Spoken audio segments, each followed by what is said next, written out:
الحمدللہ رب العالمین والصلاة والسلام علی سید الانبیاء والمرسلین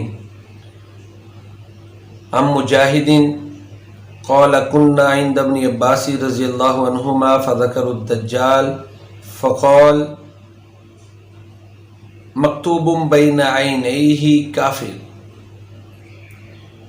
مجاہد بیان کرتے ہیں کہ ہم عبداللہ بن عباس رضی اللہ تعالیٰ عنہما کے پاس تھے تو انہوں نے کہا کہ اس کی آنکھوں کے درمیان جو ہے نا وہ کافر لکھا ہوا ہوگا، اور دوسری روایات میں آتا ہے کہ مومن اس کو پڑھے گا۔ یہ بات ذہن میں رکھیں کہ کچھ لوگ کہتے ہیں کہ دجال ایک سسٹم اور نظام کا نام ہے، یہ بات درست نہیں۔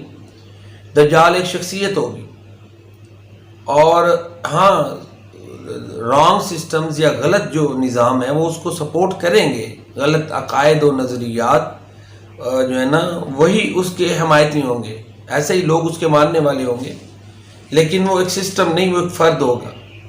پیارے نبی کریم صلی اللہ علیہ وسلم کا فرمان ہے کہ وہ آور عین الیمنا، اس کی جو ہے نا داہنی آنکھ وہ کانی ہوگی، انبت طافیہ، جیسے وہ جو ہے نا ابھرا ہوا انگور ہوتا ہے، پھولا ہوا انگور، نبی کریم صلی اللہ علیہ وسلم نے فرمایا۔ اور ایک اور روایت میں ہے کہ آپ صلی اللہ علیہ وسلم نے فرمایا کہ ہر نبی نے جو ہے نا وہ دجال سے اپنی قوم کو ڈرایا ہے، اور میں بھی ڈراتا ہوں۔ اور یہ بات ذہن میں رکھو کہ ایک چیز وہ ہے جو میں تمہیں بتا رہا ہوں جو کسی نے نہیں بتائی، وہ یہ ہے کہ وہ آور ہے، یعنی وہ کانا ہے۔ دجال پیدا ہو چکا ہے، جس طرح کہ تمیم داری کی روایت میں موجود ہے، اور باقاعدہ جساسہ ایک اس کا جاسوس ہے جو جاسوسیاں بھی کرتا ہے۔ اور ایک اور چیز جو اس حوالے سے ہے وہ یہ ہے کہ ابن سیاد، اس کو بعض نے ابن سعید بھی لکھا ہے، اس پر کچھ لوگوں کو، کچھ صحابہ کو شک و شبہات بھی تھے، اور بلکہ بعض روایات میں آتا ہے کہ صحابہ کرام سے وہ ملا بھی، ایک صحابی سے ملا ابن سیاد، اور خود ہی اپنی صفائی پیش کرتا ہے، کہتا ہے دیکھیں لوگ میرے بارے میں شک کرتے ہیں، دجال مدینہ منورہ اور مکہ مکرمہ میں داخل نہیں ہو سکے گا، میں تو مدینہ منورہ سے ہوں اور مکہ جانے کا ارادہ رکھتا ہوں۔ پھر دوسری بات اس نے اپنے بارے میں یہ بتائی کہ میں صاحب اولاد ہوں، دجال کی اولاد نہیں ہوگی۔ پھر ساتھ ہی کہتا ہے کہ مجھے اس وقت پتہ ہے کہ دجال کہاں ہے، اور ایک روایت میں کہ اس نے یہ بھی کہا کہ میں اس کے ماں باپ کو بھی جانتا ہوں کہ اس کے ماں باپ کون ہیں۔ پھر یہ بھی اس نے کہا کہ اگر مجھے پر یہ پیش کیا جائے کہ میں دجال ہو جاؤں تو میں اس کو ناپسند نہیں کروں گا۔ یہ چیزیں وہ ہیں کہ صحابہ کہتے ہیں جو اس کے بارے میں کچھ بات میں ڈالتی ہیں۔ پیارے نبی کریم صلی اللہ علیہ وسلم کی ایک دفعہ اس سے ملاقات ہوئی، یہ بھی وہ قریب البلوغت تھا، روایت میں آتا ہے کتب حدیث میں۔ آپ صلی اللہ علیہ وسلم نے اسے پوچھا کہ کیا تو یہ گواہی دیتا ہے میں اللہ کے رسول ہوں؟ اس نے کہا ہاں میں گواہی دیتا ہوں کہ آپ امیوں کے رسول ہیں۔ دیکھیں نا، اس نے یہ کہ امیوں کے رسول ہیں، اور یہ نبی کریم صلی اللہ علیہ وسلم کی نشانی بھی ہے۔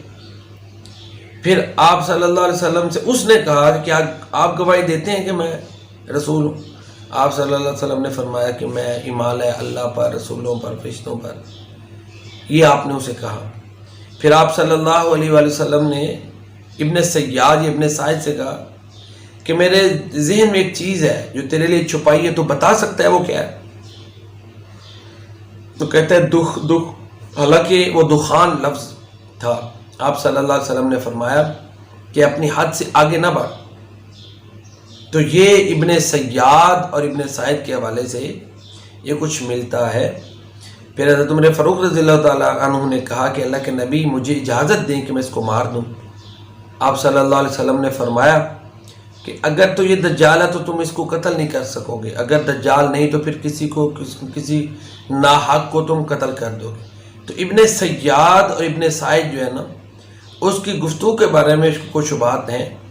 تو بہرحال یہ بات تو کنفرم ہے کہ وہ پیدا ہو چکا ہے، وہ شخصیت ہے، اس کی آنکھوں کے درمیان جو ہے نا وہ کافر لکھا ہوگا، اس کی داہنی آنکھ جو ہے وہ انگور کی طرح پھولی ہوئی ہوگی۔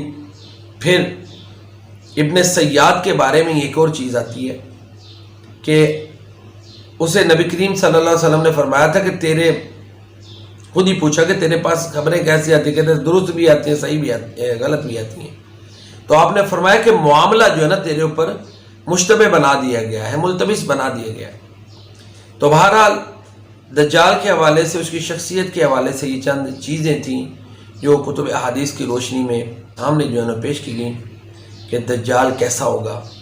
باقی مزید تفصیلات اس کے حوالے سے آئندہ دروس میں پیش ہوں گی۔ اللہ رب العزت ہمیں ہر قسم کے فتنے سے محفوظ فرمائے، آمین یا رب العالمین۔